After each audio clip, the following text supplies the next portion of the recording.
News Channel 13 was first to learn of a deadly shooting in Hebron on the night of Saturday, April 15th. By the next day, we'd learned that a 20-year-old woman had lost her life and that someone was in custody.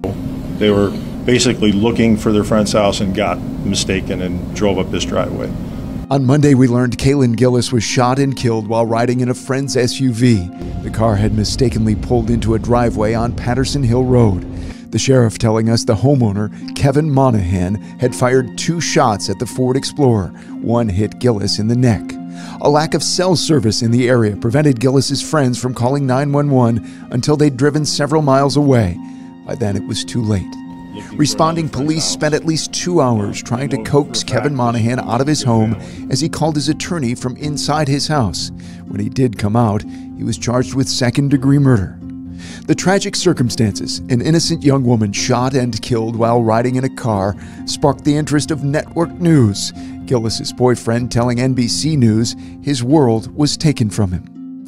A couple of weeks later, Monahan's attorney argued his client should be granted bail, telling the judge that Monahan was 65 years old and has no prior convictions.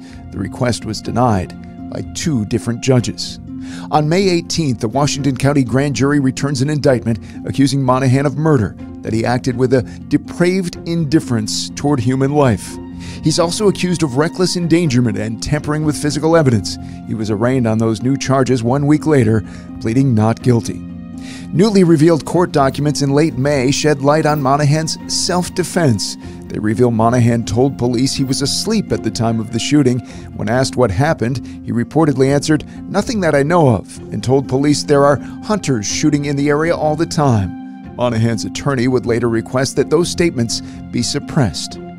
In late July, Monahan's attorney, Kurt Mossert, made a request to allow Monahan to return to his property so he could do a walkthrough and show him exactly where he and others were at the time of the shooting. That request was also denied. On August 24th, Gillis's parents, Andrew and Angelique Gillis, filed a wrongful death suit against Kevin Monahan. It accuses Monahan and his wife, Jinx, of negligence. It alleges that Monahan didn't mark his property or warn people to not turn around. And like the criminal charges, it does not claim they intentionally caused Kaylin's death. We're claiming purely accident in this. On October 25th, the trial, scheduled to begin on Halloween, is officially postponed. News Channel 13 learned that delays with the analysis of some evidence in the case forced the judge to adjourn the trial. By December, legal motions came fast as we approached the new trial date. First, Monahan's attorneys asked the judge to prohibit the use of certain words during the trial. Words such as victim when referring to Gillis and Monahan as an assailant or perpetrator. The district attorney's office responded with their own filing saying it will be readily apparent to the jury that the prosecution's theory of the case is that Kaylin Gillis is a murder victim and Kevin Monahan is the murderer.